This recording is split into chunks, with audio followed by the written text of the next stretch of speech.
আগামী রোজার আগে 2026 সালের ফেব্রুয়ারিতে জাতীয় নির্বাচন হবে বলে জানিয়েছেন প্রধান উপদেষ্টা ডক্টর মোহাম্মদ ইউনূস। রাতে জাতির উদ্দেশ্যে দেয়া ভাষণে তিনি বলেন, এজন্য পদক্ষেপ নিতে নির্বাচন কমিশনকে চিঠি দেবে অন্তর্বর্তী সরকার। সুষ্ঠু ও সুন্দর নির্বাচনের মাধ্যমে নতুন বাংলাদেশ গড়ে তোলা হবে বলেও প্রত্যাশা জানান প্রধান উপদেষ্টা। জুলাই হত্যাকাণ্ডের বিচার এদেশের মাটিতে হবে বলেও প্রতিশ্রুতি দেন তিনি। আর যেন কেউ ফ্যাসিস্ট হয়ে উঠতে না পারে সেভাবেই রাষ্ট্রের মেরামত করার অঙ্গীকার করেন প্রধান উপদেষ্টা। বিস্তারিত ইয়াসিন রানার রিপোর্ট। আল্লাহির রহমানির রহিম। প্রিয় দেশবাসী, সবাইকে আমার সালাম জানাচ্ছি। আসসালামু আলাইকুম। জুলাই গণঅভ্যুত্থানের প্রথম বর্ষপূর্তিতে মঙ্গলবার দিনভর নানা কর্মসূচির পর রাতে জাতির উদ্দেশ্যে ভাষণ দেন প্রধান উপদেষ্টা। এতে জুলাই অভ্যুত্থানের প্রত্যাশা ও নানা প্রাপ্তির কথা তুলে ধরেন তিনি। আগামী জাতীয় নির্বাচনের সময় রাষ্ট্র মেরামত, জুলাই সনদ, হত্যাকাণ্ডের বিচার, আইন শৃঙ্খলা বাহিনীর সংস্কার, প্রবাসীদের নানা সমস্যা সমাধানে অন্তর্বর্তী সরকারের নেওয়া উদ্যোগ এবং নতুন ভোটারদের বিশেষ বার্তা দেন ডক্টর মোহাম্মদ ইউনূস। বাংলাদেশের ইতিহাসের এক অবিস্মরণীয় দিন। তিনি বলেন, 1 বছর আগে জুলাই গণঅভ্যুত্থানে ফ্যাসিবাদী শাসন থেকে মুক্ত হয় বাংলাদেশ। নতুন করে কেউ যেন ফ্যাসিস্ট না হতে পারে সেজন্য রাষ্ট্র মেরামত করা হবে। ভবিষ্যতের কোনো সরকারই যেন আর ফ্যাসিস্ট হয়ে উঠতে না পারে। রাষ্ট্রকে এমনভাবে মেরামত করতে হবে যাতে কখনো কোথাও ফ্যাসিবাদের লক্ষণ পাওয়া গেলেই সেটিকে যেন তাৎক্ষণিকভাবে সেখানেই নির্মূল করা যায়। এক্ষেত্রে জুলাই সনদ গুরুত্বপূর্ণ ভূমিকা পালন করবে বলে আশা তার।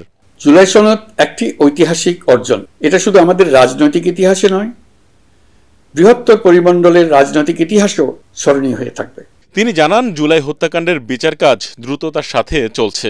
ইতিহাসের নির্মম হত্যাযজ্ঞে যারা জড়িত তাদের বিচার এদেশের মাটিতে হবেই।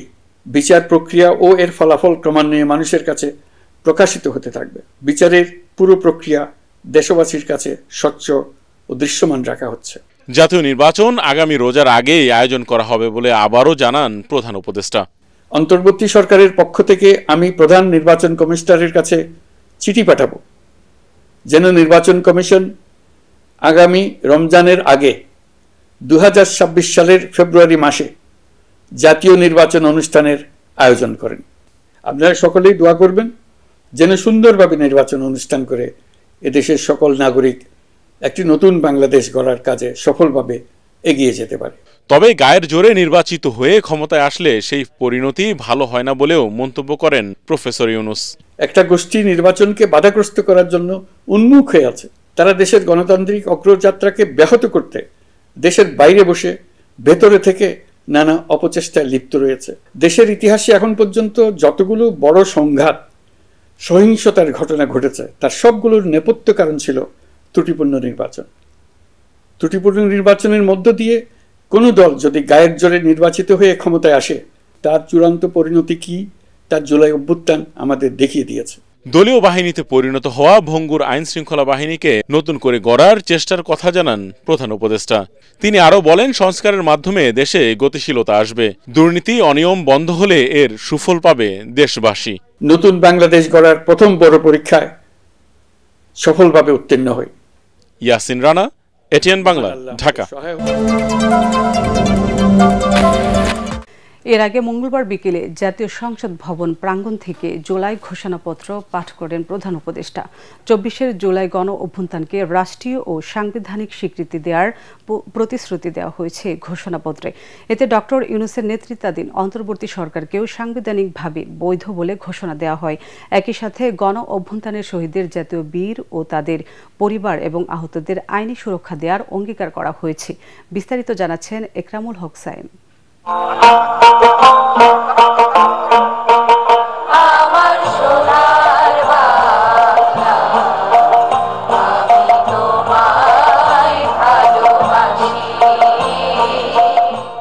এক বছর আগে এই দিনে স্বৈরাচার শেখ হাসিনার বিদায়ক্ষণে সংসদ ভবন প্রাঙ্গণে ঢল নেমেছিল ছাত্র জনতার।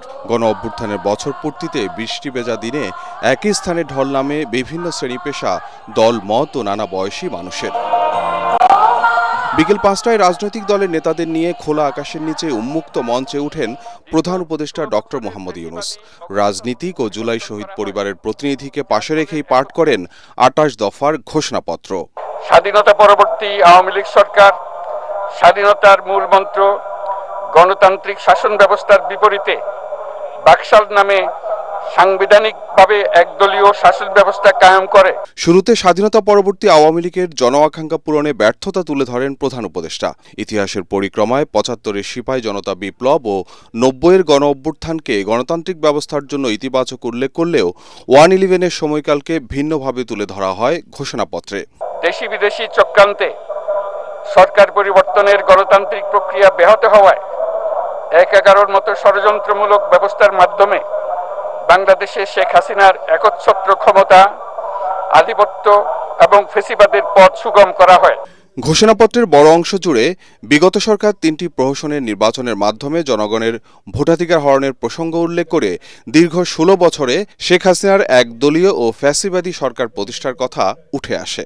শেখ হাসিনার আওয়ামী লীগ সরকারের দুঃশাসন, গুম খুন, আইন বহির্ভূত হত্যাকাণ্ড, মত প্রকাশের স্বাধীনতা হরণ এবং একদলীয় স্বার্থে সংবিধান সংশোধন ও পরিবর্তন বাংলাদেশের সকল রাষ্ট্রীয় সাংবিধানিক প্রতিষ্ঠানসমূহকে ধ্বংস করে।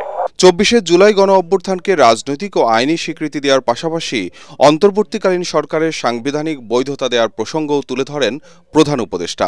বাংলাদেশের রাজনৈতিক ও সাংবিধানিক সংকট মোকাবেলায় গণ অভ্যুত্থানের মধ্য দিয়ে ব্যক্ত জনগণের সার্বভৌমত্বের প্রত্যয় ও প্রয়োগ রাজনৈতিক ও আইনি উভয় দিক থেকে যুক্তিসঙ্গত, বৈধ ও আন্তর্জাতিকভাবে স্বীকৃত এবং যেহেতু জনগণের দাবি অনুযায়ী এরপর অবৈধ দ্বাদশ জাতীয় সংসদ ভেঙে দেওয়া হয় এবং সংবিধানের ১০৬ অনুচ্ছেদ অনুসারে সুপ্রিম কোর্টের মতামতের আলোকে সাংবিধানিকভাবে ডক্টর মোহাম্মদ ইউনূসের নেতৃত্বে ৮ই আগস্ট ২০২৪ তারিখে একটি অন্তর্বর্তীকালীন সরকার গঠন করা হয়।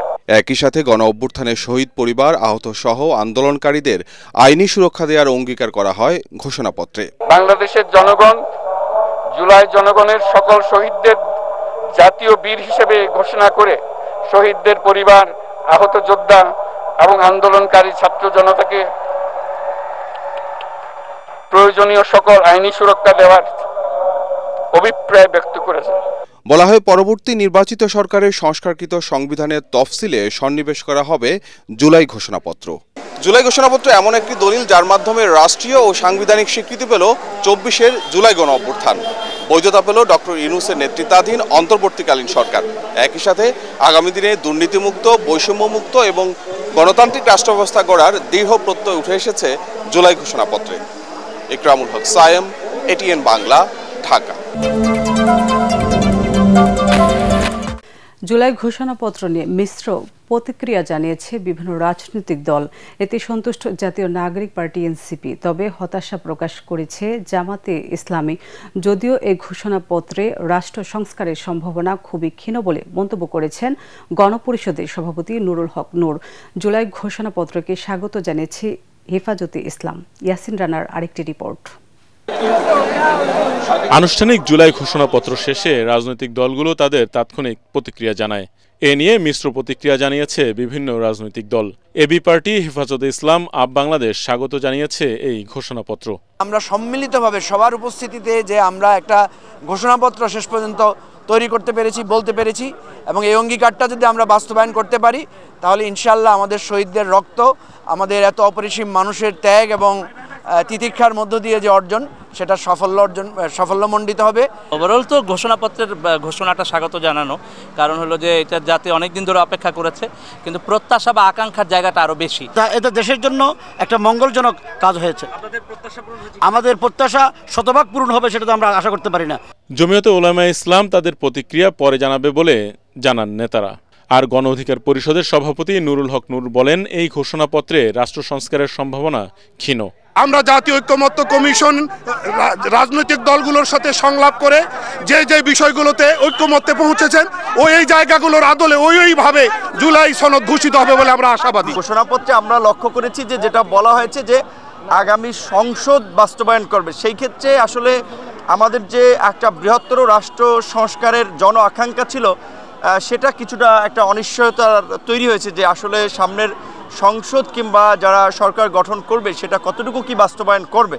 ঘোষণাপত্র নিয়ে হতাশার কথা জানিয়েছে জামায়াতের নায়েবে আমির ডাক্তার আব্দুল্লাহ মোহাম্মদ তাহের। আমরা এই ঘোষণাপত্রে হতাশ, এই জাতীয় হতাশ, কারণ এই ঘোষণাপত্রে সংবিধানের প্রিএম্বলে এটা স্থান দেওয়া দরকার ছিল এবং এটা 5 আগস্ট থেকে এটা বাস্তবায়ন করবে বলে আমরা শুনেছিলাম, ধারণা করেছিলাম, কিন্তু এটা কখন থেকে বাস্তবায়ন হবে তার কোনো নির্দেশিকা নেই। শহীদ পরিবার, বঙ্গু যারা আছে তাদের ব্যাপারে কোনো স্পষ্ট নির্দেশিকা নাই। স্বাধীনতা পরবর্তী আওয়ামী লীগ সরকার। ইয়াসিন রানা, এটিএন বাংলা, ঢাকা।